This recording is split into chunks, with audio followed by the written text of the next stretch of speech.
Hi. You can't always predict what racing events or motor racing events you might get the chance to go to. Wasn't expecting much from 2019, but it turned out much better than expected. In March, after a slow start to the year, I got the chance to go to Maranello at the start of March for the weekend. After getting to Bologna Airport at about 2:30 in the morning, having a 6-hour wait for the car hire to open, I got to my hotel in time for breakfast. So, wandering around Maranello, I got to see the Michael Schumacher 50th display at the Ferrari Museum.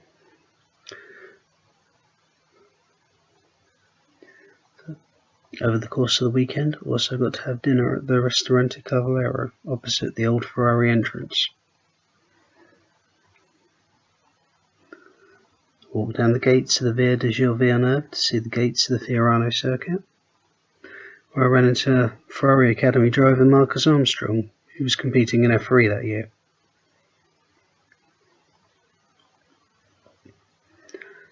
Also got to visit the Museo di Enzo Ferrari in Modena.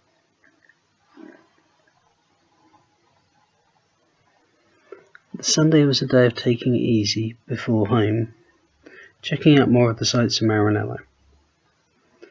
So that weekend gave me many happy memories.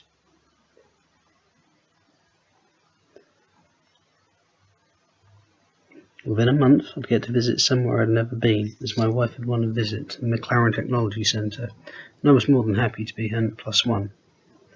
We could have spent hours looking at the cars on the boulevard. And I'm a Ferrari fan, but I'm also a racing fan, and any opportunity to see cars with such heritage is always worth it.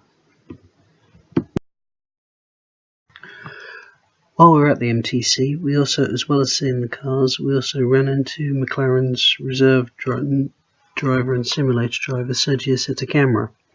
And following on from that, because we were in the area, we went to have a look at the Brooklyn circuit. Getting to see the museum cars there, going up the hill round on part of the banking there, and the various other aeronautical museums that were in the area. As we entered May, it was the start of mine and Ayrton's racetrack adventures for the year, of back-to-back weekends.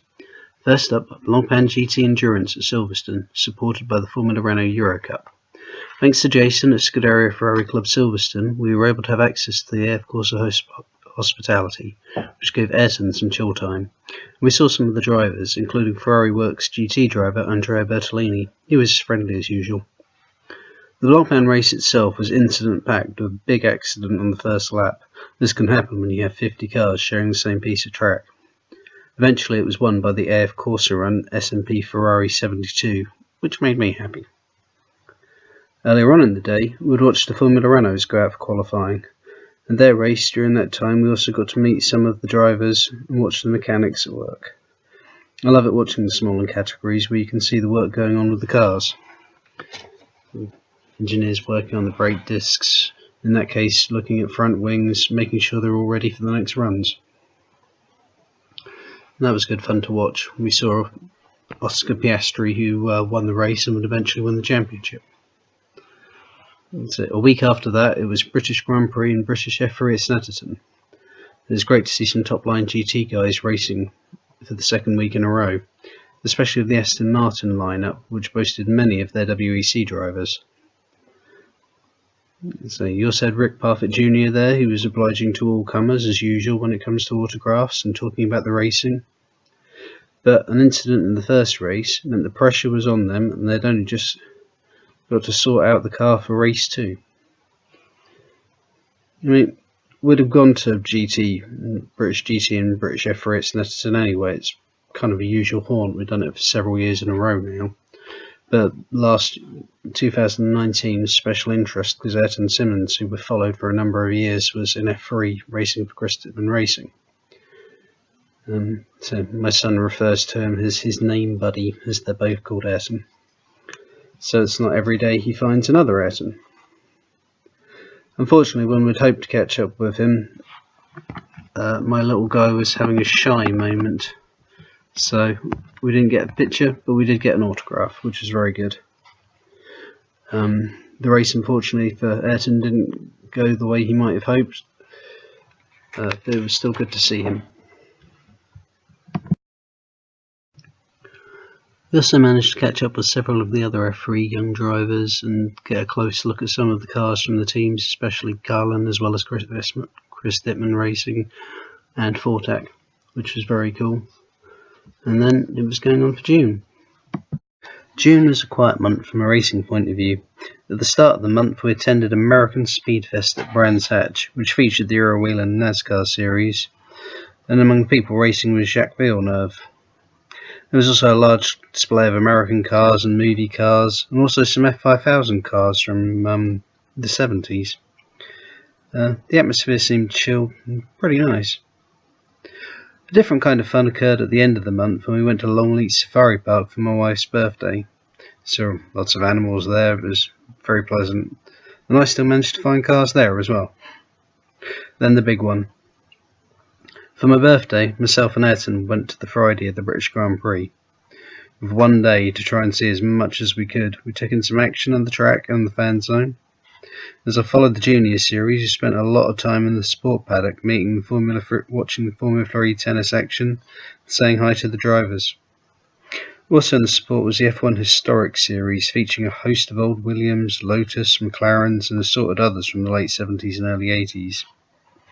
So I want to thank Jason again at Scudero Ferro Club Silverstone, as we were able to get into the F1 paddock for half an hour to look round. Whilst we didn't see any current drivers, we managed to get Damon Hill's autograph. It was interesting to see the TV people doing the bits you don't see on TV. After watching F3 qualifying, we headed back to the car via the Formula 2 and Formula 3 paddocks, and a last look at the fan zone. All in all, it was a great day. August was busy. First up was the DTM and W series at Brands Hatch. We arrived just as they were unloading the Red Bull display car that David Coulthard would be driving. From there it was the DTM autograph session, and then a wander down to the W series paddock. We arrived shortly before they were going out to do qualifying, and saw several of the drivers and DC. He was kind enough to sign my copy of his book and give an autograph for the little guy. Ayrton wanted some chill time in the park, and we wandered to W Series again after that, where the party was starting.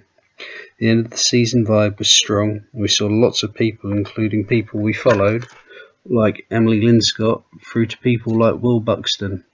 A quick snatch selfie with Ted, an autograph from Paddy Lowe, followed for DTM race time. The Audis were dominant, with the top 8 on the grid all Audi, and them dominating the podium. Following this, the W Series race, which resulted in Alice Powell winning the race and Jamie Chadwick clinching the title. There was much celebrating in the paddock afterwards. Before we left, we spent time around the Audi hospitality and caught up with Robin Froines. All in all, a great day. Another change of pace later on in the month as we went to Chessington World of Adventure for Ayrton's birthday. He's very much the target audience as he loves books like The Gruffalo. He once read it to Sam Bird. And also loves animals. He wasn't the only cheeky monkey there. The end of the month saw us at the WEC and European Le Mans Series doubleheader. Friday was mostly spent quietly in the Elms pit area before really getting into the swing of things on Saturday. Again, I have to thank Jason at SFC Silverstone and AF Corsa for the garage tour and hospitality access that weekend, even if Ayrton spent that time reading Mr. Men for the most part. Ayrton spent much of the time wanting to go on the funfair rides, and whilst we watched them on there, news started to come through from the F2 race in Spa where there had been a huge accident. Details were scarce at that point, and I was swapping between trying to enjoy the day and trying to find out more details. Making the most of things in the meantime, we met several of the WEC drivers and chatted to other fans who had met at previous events. As we were leaving, confirmation came through that Anton Hubert had died in the accident and Juan Manuel Correa had been badly injured. We'd spoke to both at Silverstone a little over a month before. Sunday morning, the alarm went off, and normally I'd leap out of bed to go racing. That day I lay there 45 minutes, wondering if I really wanted to even go. Eventually I got up and put my best face on for the boy, and tried to enjoy the day, with part of my mind always with the other races at Spa.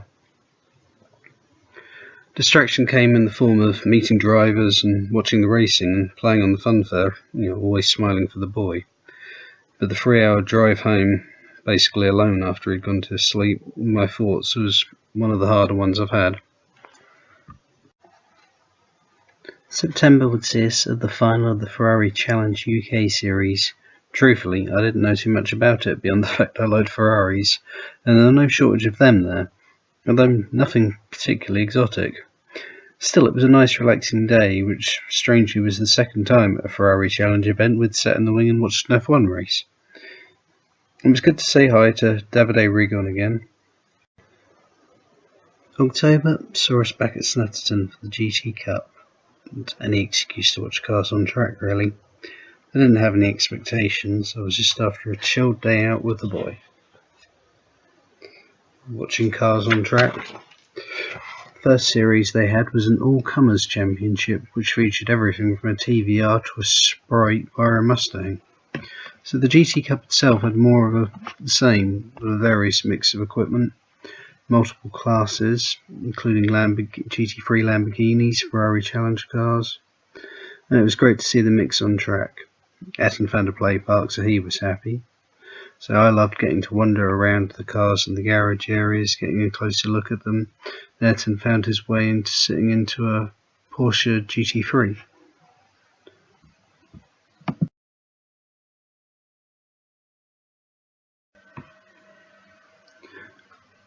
The brick car into the night at Brands Hatch was an addition to our racing calendar and a bit of a surprise. Etten had seen a video Emily had posted and wanted to support her and Peter in the 58 Ginetta Bumblebee. Like with the GT Cup the previous month, there was a wide selection of equipment racing, including the Jetman Junior Series in support, with BMW's GT4 equipment, Ferrari Challenge and a Brabham in the main race. Peter and Emily had finished first in class the previous day, and we got to be in the garage watching as they crossed the line again to become first in class again on the Sunday in the main race. It was very enjoyable to actually watch.